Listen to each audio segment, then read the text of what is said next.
economic relationships, esta negociación del Tratado de Libre Comercio. And we cannot afford a billionaire class. México no se ha acabado. Que 7 países a los America cuales... now has the Decirles, best es que economy. el país Me han está... escuchado decirlo anteriormente. No nos volverán a sacar. Decisiones con Susana Sáenz.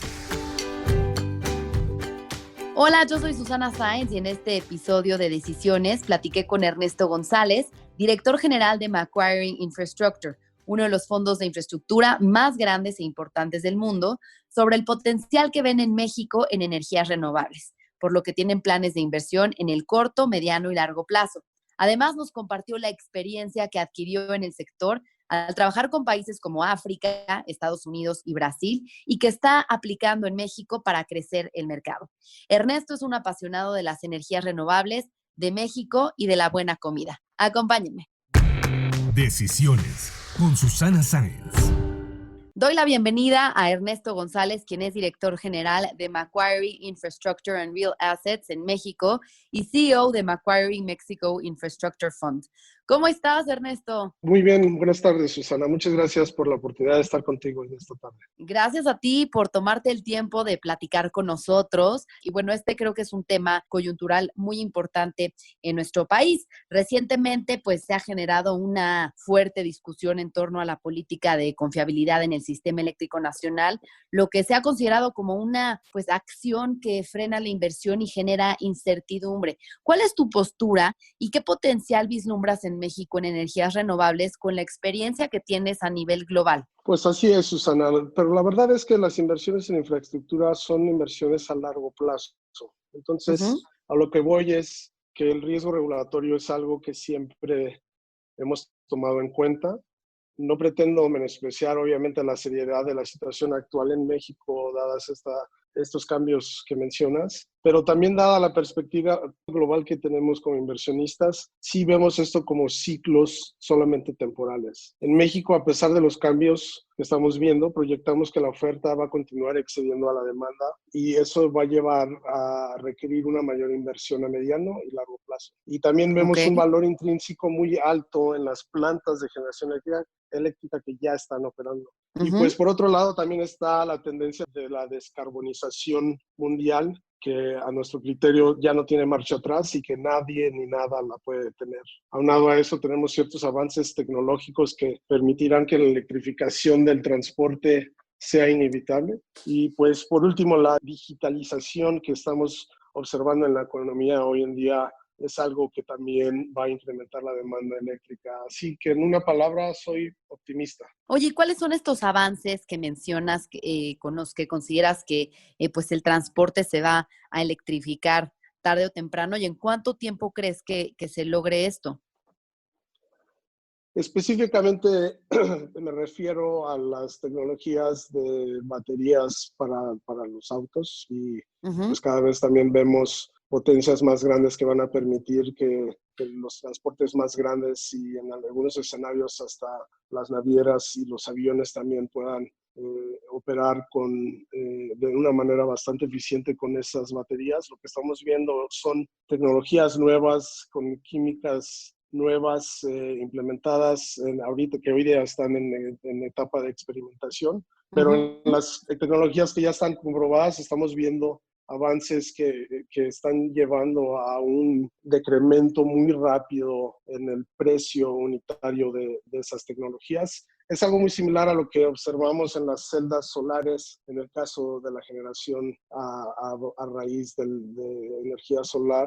Todo lo que son los sistemas fotovoltaicos a través de los últimos años básicamente se han beneficiado de un declive bastante considerable en el precio unitario. Esperaríamos ver algo muy parecido en lo que es la tecnología de baterías de almacenamiento de energía. Ok, bueno, digamos que estamos hablando de un panorama global, ¿no? ¿Cómo ves el potencial en México de esto?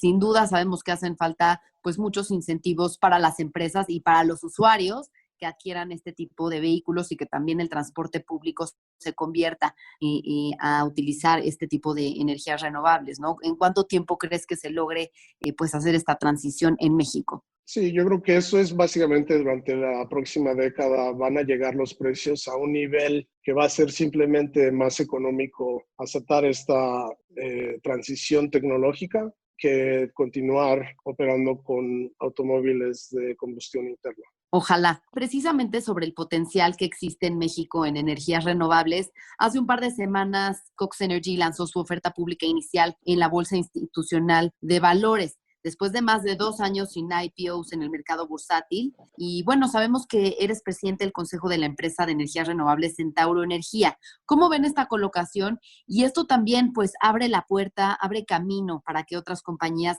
de este sector hagan lo mismo. Sí, la colocación que mencionas de Cox Energy es, en mi opinión, un desarrollo muy bueno en los mercados y específicamente aquí en México. La verdad es que lo que hicieron, los felicito. Yo creo que sí va a haber mucha oportunidad para grupos de generación renovable que sigan esa pauta. En nuestro caso, pues vuelvo a lo mismo que te comentaba anteriormente. Somos inversionistas a largo plazo. Normalmente vemos plazos de inversión entre 8 a 15 años. Nosotros acabamos de armar esta plataforma en los últimos 18 meses. Entonces, en el momento en el que decidamos monetizar esa inversión, obviamente una de las rutas que analizaremos será la colocación bursátil, pero también transacciones bilaterales de venta a inversionistas, ya sea privados o empresas operativas. Diriges Macquarie, uno de los fondos de infraestructura más grandes e importantes del mundo, además de pues, energías renovables. ¿En qué otros proyectos de infraestructura ves oportunidades en el corto y mediano plazo en México?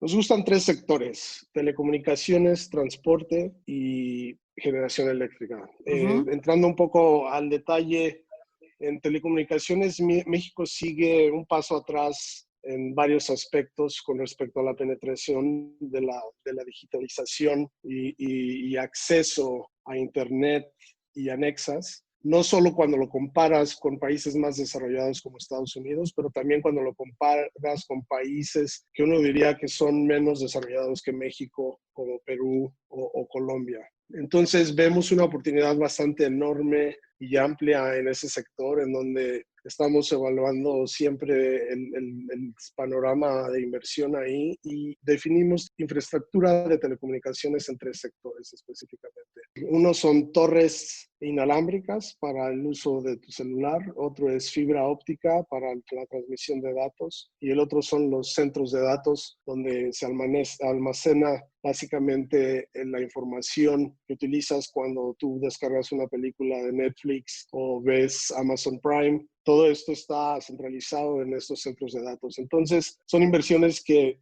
ya estamos haciendo en otras partes del mundo, que en México ya somos dueños de una empresa que tiene más de 2,400 torres inalámbricas y que en el futuro sí prevería que entremos también en el sector de fibra óptica y centro de datos. Otro sector que nos gusta mucho es el sector de transporte. Eso lo definimos como carreteras, autopistas, aeropuertos, puertos marítimos y centros de distribución grandes de logística esencialmente.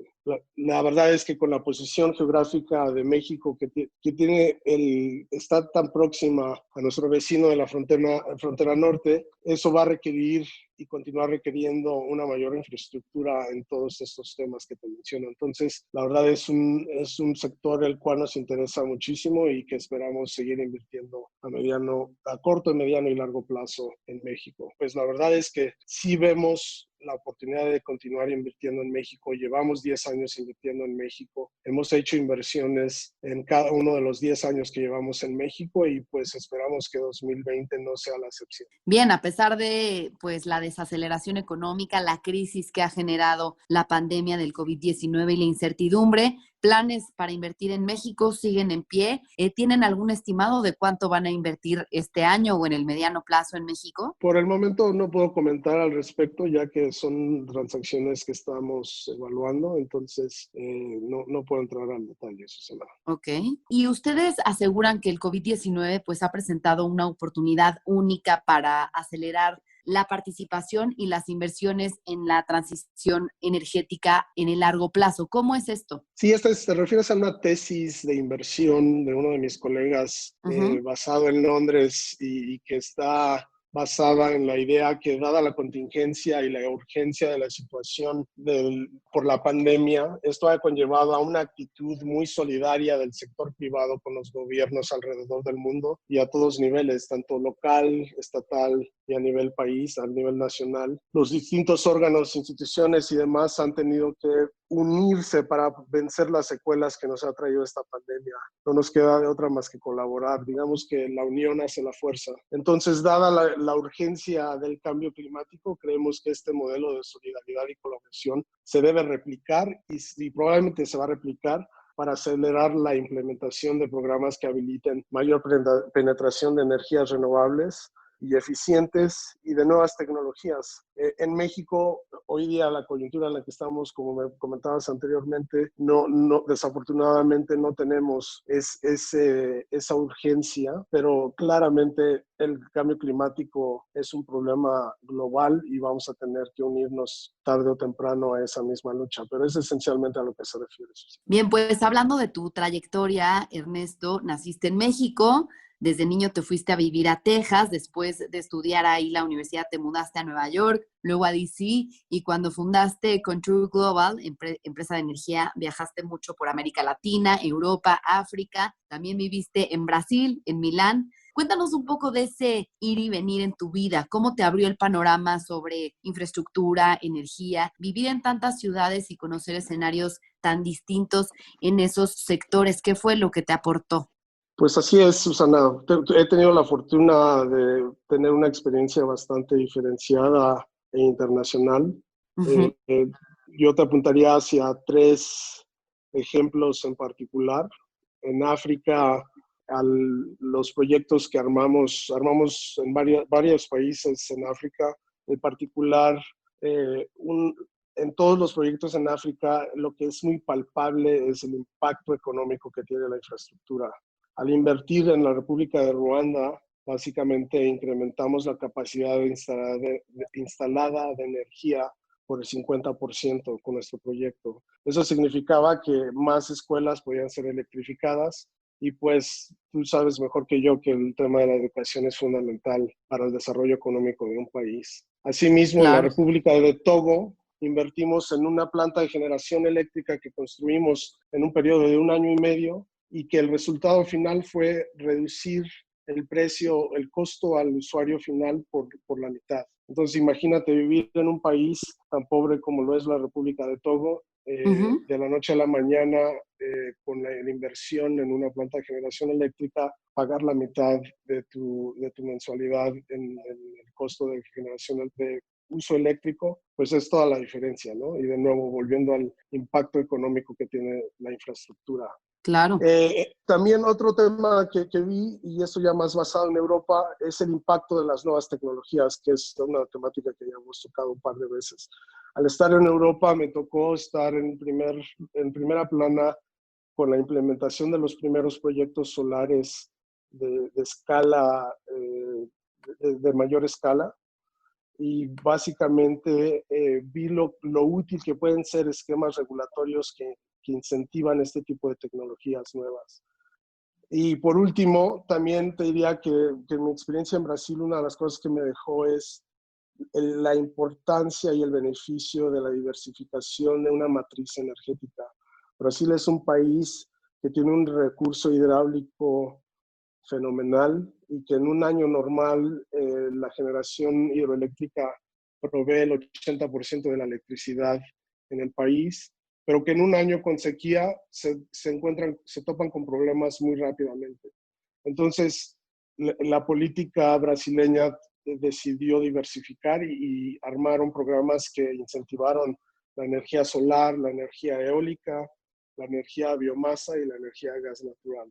Entonces, pues la verdad es que a mí no me queda duda que México puede beneficiarse de este tipo de cuestiones, que aún nos falta, que hemos tenido ciertos intentos de incentivar las energías renovables, que hoy día lo estamos cuestionando, pero no me queda la menor duda que vamos a pasar esta etapa, y como tengo comentado ya un par de veces, creo que el cambio climático está aquí para quedarse, y bueno, nos tenemos que poner las pilas, porque si no vamos a tener un problema generacional que se nos sale de las manos. Así es, ojalá que demos pasos agigantados en torno a la transición a estas energías limpias. Sin duda, Ernesto, experiencias sumamente enriquecedoras las que has vivido en diversas partes del mundo, y que todo eso hace que pues puedas tener una gran gestión aquí en México con el potencial que tenemos y aplicar todas esas experiencias y conocimientos a nuestro país. Oye, cuéntanos cómo fue que llegaste a Macquarie. Pues fue una decisión personal, la verdad. Decidí que quería vivir en México, regresar a México, digámoslo, por dos razones fundamentales. Quiero crear a mis hijas aquí en México.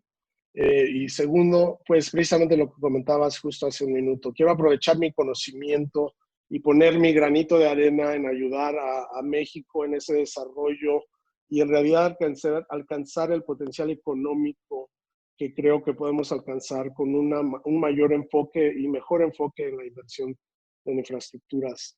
En 2016, en 2015, cuando decidí regresar, me acerqué a 3 grupos que hacen este tipo de inversiones, y la verdad es que hubo un encaje cultural muy bueno con Macquarie, y precisamente coincidió con el deseo de ellos de traer un equipo más local, tropicalizar a su equipo, digámoslo así. Antes de mí habían tenido solamente en la dirección a personas australianas. Y pues al ser el inversionista más grande de infraestructura en el mundo, la verdad la decisión de regresar a México y de tomar esta tarea me fue muy fácil. Pues qué orgullo tener a un mexicano en ese puesto, Ernesto. Y bueno, también además del compromiso que tienes con México, ya hablábamos de la importancia de la educación para el desarrollo de los países, y veo que también estás comprometido en ese sentido. Eres presidente de la Junta del Fideicomiso de la American School Foundation y miembro de la Junta Asesora de Antes de Partir, una ONG que ofrece pues cuidados paliativos para niños con cáncer. ¿Cómo es que te involucras en esto y qué ha significado para ti? Parte de mi intención de regresar a México, como te comentaba, es contribuir con mi conocimiento. Y la verdad es que busqué órganos que sus misiones se alineen con mis intereses. En este caso, desde que aterrizamos en México, busqué participar activamente en la educación de mis hijas, y me di cuenta que el colegio era una muy buena oportunidad para hacerlo. Entonces levanté mi mano, me involucré en algunos de los comités operativos, y eso llevó a pláticas de subir a la Junta. Estuve 2 años en la Junta antes de tomar el lugar que tengo hoy día como presidente de dicha Junta. Asimismo, y esto es un cuento para otro día, pero soy sobreviviente de cáncer. Tuve leucemia a los 22 años de edad, y pues se me presentó la oportunidad de ayudar antes de partir y ayudarles a diseñar su estrategia de levantamiento de capital para un proyecto bastante interesante, que es básicamente un hospital pequeño en el cual van a cuidar a 8 niños a la vez en fase terminal de cáncer y apoyar a sus familias. Los cuidados paliativos en general a veces tienen un estigma cultural, porque a nadie le gusta hablar de la muerte, pero es una realidad, y el cáncer también es una realidad. Y pues se me acercó un amigo mío si me interesaba, y fue así como me involucré con Antes de Partir. Ambas experiencias han sido muy gratas, con muchos retos, pero también con muchos aprendizajes. Me imagino. Y Ernesto, si te sientes pues cómodo, me encantaría que nos contaras pues cómo superaste este gran reto en tu vida a los 22 años. Pues fíjate que llevaba 6 meses de trabajo en Credit Suisse, en Nueva York, recién egresado de la universidad, con toda la emoción del mundo, ir a trabajar en Nueva York, ir a vivir en Nueva York. Me empecé a sentir mal en diciembre de 2000, y para cuando vine a fiestas navideñas aquí en México ya estaba tan mal que me interné en el Hospital Español. Afortunadamente me tocó un oncólogo espectacular, el doctor Eduardo Reynoso, que sigue aquí en el Hospital Español y que somos muy buenos amigos. Y pues entramos en una serie de tratamientos bastante agresivos. Terminé mi tratamiento en MD Anderson en Houston. Ahí me tocó también otro médico mexicano egresado de la UNAM y toda una eminencia en el tema de leucemia. Y pues afortunadamente mi cuerpo reaccionó bien a sesiones agresivas de quimioterapia y pues aquí me tienes 20 años después. Ay, qué bien, muchas gracias por compartirlo con nosotros. Ernesto, sin duda, una experiencia más que suma a tu vida, a la persona que eres el día de hoy. Y como sabes, pues este podcast se llama Decisiones. Me gustaría que nos platicaras cuál ha sido la más importante que has tomado en tu vida. Esta es una pregunta muy intrigante, la verdad, y una que me trae muchos recuerdos. Enfocándome más en el ámbito profesional, te diría que no ha sido una sola decisión, sino una serie de decisiones que a través de mi vida profesional yo creo que tienen una temática consistente, que es el no tomar decisiones, o más bien tomar decisiones que pueden ser vistas como contrarias a la mayoría de la opinión de amigos y profesionales, ¿no? Te doy un ejemplo en particular. Empecé mi carrera en banca de inversión, como te comenté, después del año que estuve en convalecencia de mi leucemia. Regresé y trabajé otra vez 2 años con ellos. La verdad me estaba yendo muy bien, me gustaba mucho el trabajo, pude haber continuado dentro de Credit Suisse. También tenía algunos mentores que me estaban empujando hacia hacer una maestría, el famoso MBA, y la verdad por mi perfil y por mi historia de vida en ese momento que tenía este episodio de leucemia, todo el mundo creía que era el siguiente paso muy natural. Pero se da la casualidad que me buscaron de una empresa americana que se llama AES Corporation, y es una empresa que está listada en la Bolsa de Nueva York, y la cual en ese momento pasaba por una crisis de liquidez que casi la envía a la quiebra. Para darte una idea, la acción alcanzó una cotización de $80 por acción y cayó hasta 80 centavos de dólares por acción en una cuestión de semanas. Había un entorno ahí sectorial que lo llevó a esta crisis financiera, y pues me invitaron a ser parte de un grupo que se dedicó a reestructurar deuda y a vender activos, etc. Pero en ese entonces mis colegas, mis jefes en Credit Suisse y mis amigos me cuestionaban mucho la decisión de un futuro más o menos mapeado y planeado que hacía sentido versus ir a una empresa que era muy posible que en un año ya no existiera. Pero la decisión yo creo que fue muy acertada. A los 25, 26 años ya me tocó presentarle a una junta de una empresa que lleva 19 años como Fortune 500. También eso me llevó a mi siguiente oportunidad.